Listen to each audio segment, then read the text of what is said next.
him. He hasn't really fought too many hot men in the last year. You got to think he's had 5 fights. He's had 5 fights where he's had 5 wins against, no disrespect to the caliber of the guys that he's fought, but they ain't really anybody. So I ain't gonna call him nobody, but they ain't really anybody. Different entity when you're fighting someone like a James DeGale, who can fight orthodox and southpaw, who can slide in with his shots, throwing that big from a southpaw position, can throw that big left hand and come back with a right hook and generate equal power because he'll throw the right hand shot from an orthodox position as he slides across you. So it's dangerous. It's dangerous, man. It's dangerous for Dirrell. James, have you seen him serious? He looks pretty focused. It seems as switched on as you would be if you're going to try and go and create history. You have to look at, if you look at the history books per se, he would be the first British fighter to win an Olympic gold medal and a world championship. It's never been done before.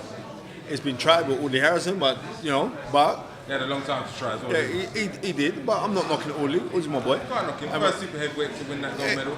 Exactly, and we're in Stonebridge, right?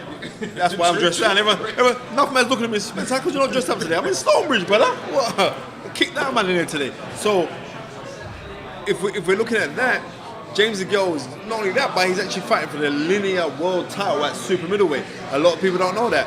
The title was formed in 1984. The first guy to win it was actually a Scottish guy, Murray Sutherland. And Murray Sutherland fought Ernie Singletary, who was a very good fighter, and he beat him over 15 rounds for the IBF title. So the first ever super middleweight world title is the world title that James DeGale was fighting for. So there is big lineage there. You got to give him all the yeah. See, you're learning something.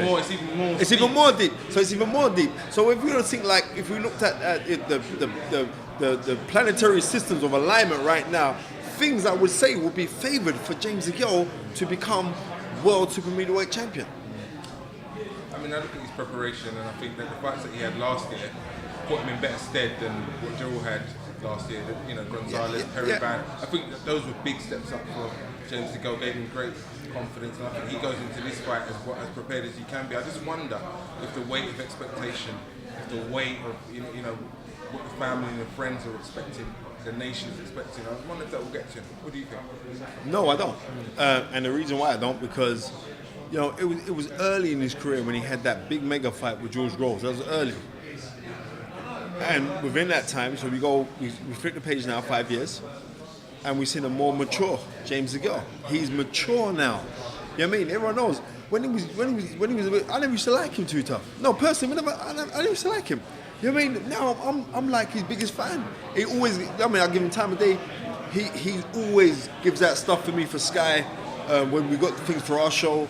You know what I mean? How cordial he is with you guys. Reason being is because he's matured now. He's matured. He's a family guy. You know what I like about him the most? I like that he's always got his mum and dad around him. I love those things, man. I always think that if he's made like 5-6 mil already, then there's another 35 to 60 mil to be made, and maybe that's why it's matured. It's like it's time now. If I look at a pro fighter's career, so there's kind of a few stages where it seems to start again. You're amateur, you have to do southern area, all that stuff. Then you become pro, you start again. As you're pro, you're building it up to the point where you get to fight big world titles. If you win it, you start again because it's like another phase of your career. Is he maturing in time? Well, the thing about it is this is like it was Nikhil Tulsi who said that like time and patience are the most important things in life. Do you know what I mean? And you do evolve. We constantly evolve, and if we don't constantly evolve, we're going to stay static. James DeGale is a person now. He's not staying static. He's constantly learning. You know what I mean? Sometimes when me and him sit down and talk, you'll see like he just wants to talk boxing with me. We want to talk angle. We want to talk. That's maturity, right? Do you know what I mean? So I give him all the credit in the world for that. And do I think that he's going to perform? I think he has to. Like I just think it's ordained for him to perform.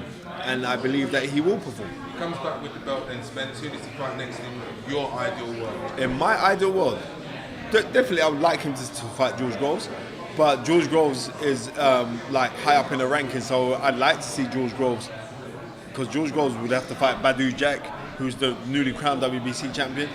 And that's not an easy fight for George Groves. You know what I mean? So everything could be thrown by the wayside because if James lost and George lost, then we wouldn't be talking to him. But would there be that much interest? We're going to fight for him. But, you know what I mean, ideally, them two down the line, I would like to see that. So, like, if George could win the WBC title against Badou Jack in a fight that maybe he wouldn't win it, right? Because Badou Jack did look very hot and he did impress me. He boxed very much like he's trainer, mentor, Eddie Mustafa Muhammad, hands up high and just throw shots and throw cautions to the wind.